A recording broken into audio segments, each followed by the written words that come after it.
7월 18일 금요일 오늘 만나 성경 말씀은 요한계시록 12장 10절에서 12절입니다. 그때 내가 들으니 하늘에서 큰 음성이 이렇게 울려 나왔습니다. 이제 우리 하나님의 구원과 권능과 나라가 이루어지고 하나님이 세우신 그리스도의 권세가 나타났다. 우리의 동료들을 헐뜯는 자, 우리 하나님 앞에서 밤낮으로 그들을 헐뜯는 자가 내쫓겼다. 우리의 동료들은 어린 양이 흘린 피와 자기들이 증언한 말씀을 힘입어서 그 악마를 이겨냈다. 그들은 죽기까지 목숨을 아끼지 않았다. 그러므로 하늘아, 그리고 그 안에 사는 자들아, 즐거워하여라. 그러나 땅과 바다는 화가 있다.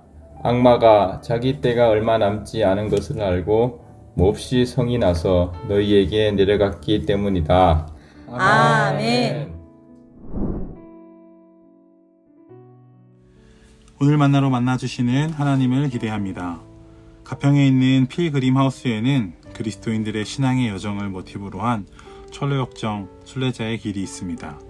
그 길을 따라 걷다 보면 여정이 거의 마무리될 즈음에 제법 예쁘고 아름다운 집 한 채가 눈에 들어옵니다.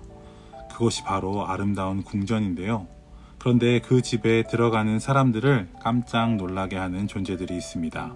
바로 길목 양쪽에서 으르렁거리며 신앙의 길을 걷는 이들을 위협하는 두 마리의 사자입니다. 저도 처음엔 그 사자들이 내는 위협적인 소리에 놀라 잠시 걸음을 멈추게 되었는데 그때 가이드를 맡아주신 한 권사님께서 이렇게 말씀해 주셨습니다. 두려워하지 마십시오. 사실 사자들은 사슬에 묶여 있습니다.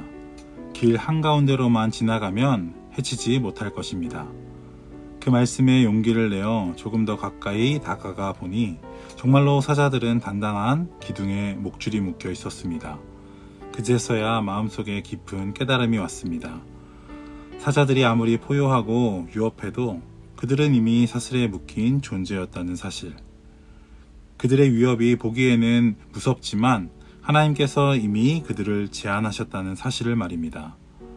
그렇습니다. 우리의 삶에도 우는 사자처럼 우리를 삼키려 포효하고 위협하는 존재들이 있습니다. 하지만 실제로는 그들도 우리를 해칠 수는 없습니다. 우리가 길 한가운데 곧 하나님의 뜻 안에만 머물기만 한다면 그들은 아무것도 할 수 없는 묶인 존재들이기 때문입니다. 이 장면은 마치 오늘 우리가 함께 살펴보려는 요한계시록 12장의 말씀과 너무도 닮아 있습니다. 성도들을 두렵게 하고 낙심하게 하며 넘어뜨리려는 악한 세력들이 있습니다. 하지만 성경은 분명하게 말합니다. 그 모든 세력이 이미 하나님의 사슬에 묶인 존재일 뿐이라는 것입니다. 그리고 우리는 이미 그들을 이기신 어린 양 예수 그리스도와 함께 믿음의 길을 걷고 있는 순례자들입니다. 오늘 본문 10절은 하늘에서 들려온 큰 음성으로 시작됩니다. 이제 우리 하나님의 구원과 능력과 나라가 이루어지고 하나님이 세우신 그리스도의 권세가 나타났다. 이 선언은 단순한 위로를 넘어 신앙의 전쟁터 한가운데 서 있는 성도들에게 선포되는 승리의 나팔 소리와도 같습니다.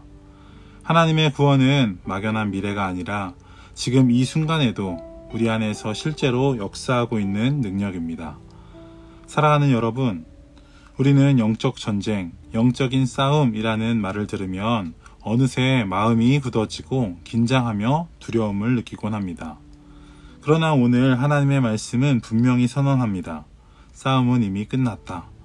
주님께서 이미 승리하셨다. 너희는 그 승리를 살아내기만 하면 된다고 말입니다. 이것이 복음입니다. 우리는 이긴 싸움을 싸우고 있는 자들입니다. 그러니 오늘도 두려움 대신 믿음으로, 낙심 대신 담대함으로, 패배의 예감이 아닌 승리의 확신으로 하나님의 군사된 삶을 살아가는 저와 여러분들이 되시길 소망합니다. 이어서 10절 후반부는 사탄의 정체를 드러냅니다. 우리 하나님 앞에서 밤낮으로 그들을 헐뜯는 자가 내쫓겼다. 사탄은 오늘도 우리 마음속에 조용히 속삭입니다. 너는 그럴 자격이 없어. 너는 절대로 변하지 않아. 하나님이 널 정말 사랑하실까? 이 속삭임은 점점 우리의 마음을 무너뜨리고 죄책감과 낙심 속으로 몰아넣습니다. 그러나 성경은 분명히 말합니다. 그는 내쫓겼다. 사탄은 하늘 법정에서 더 이상 우리를 고발할 수 없는 존재가 되었습니다. 왜냐하면 예수 그리스도의 보혈이 우리를 변호하시기 때문입니다. 필그림 하우스의 사자가 아무리 포효하고 으르렁거려도 사슬에 묶여 아무것도 할 수 없는 존재였던 것처럼 사탄도 그리스도의 권세 아래 제한되어 있을 뿐입니다. 우리는 더 이상 묶인 사자의 울부짖음에 굴복할 이유가 없습니다. 그 속삭임보다 더 크신 하나님의 음성이 우리 안에 울려 퍼지고 있기 때문입니다. 너는 내 사랑하는 자녀다. 나는 너를 지명하여 불렀으니 너는 내 것이다. 내가 결코 너를 버리지 않고 결코 너를 떠나지 않을 것이다. 이 하나님의 말씀을 붙들고 두려움이 아닌 사랑의 기반 위에 선 삶을 살아가는 오늘이 되시길 축복합니다. 마지막으로 11절은 영적 전쟁에서 우리가 사용하는 승리의 무기를 가르쳐 줍니다. 그들은 어린 양이 흘린 피와 자기들이 증언한 말씀을 힘입어서 그 악마를 이겨냈다. 우리의 무기는 우리의 능력이나 경험이 아닙니다. 예수 그리스도의 보혈과 그 복음을 담은 입술의 고백입니다. 주님의 보혈은 우리를 깨끗하게 할 뿐만 아니라 우리의 정체성을 패배자에서 하나님의 자녀로 바꾸는 능력입니다. 그리고 증언의 말씀은 단순한 말이 아닙니다. 삶의 자리에서 그리스도를 선택하고 붙드는 용기입니다. 침묵하고 싶을 때 복음을 말하는 것, 도망치고 싶을 때 믿음의 자리를 지키는 것, 포기하고 싶을 때 다시 주님의 손을 붙드는 것, 이것이 바로 증언이며 승리의 무기입니다. 사랑하는 높은 뜻 성도 여러분, 이 싸움은 우리의 고백이 필요한 싸움입니다. 우리의 선포가 사탄의 거짓을 무너뜨립니다. 그러니 오늘 하루도 주님의 보혈을 붙들고 믿음의 말, 이미 선포된 하나님의 말씀을 담대히 고백하며 살아가시길 바랍니다. 그때 어둠은 물러가고 빛이 비추기 시작할 것입니다. 기도하겠습니다.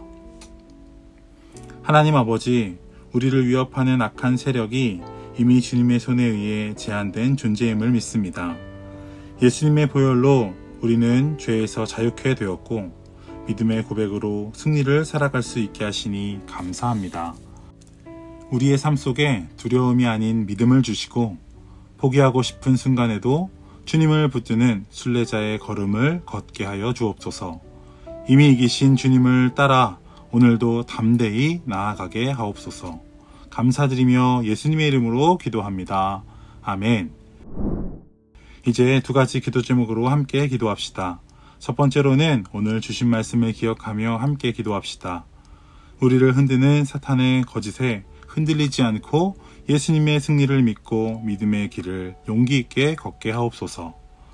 두 번째로는 우리 교회를 위해서 함께 기도합시다. 하나님이 주인 되시는 반듯한 개혁 공동체, 따뜻한 생명 공동체, 활기찬 마당 공동체로 높은 뜻 사람들을 세워가는 교회가 되게 하옵소서. 이 기도 제목으로 기도하신 이후에 개인 기도 하시겠습니다.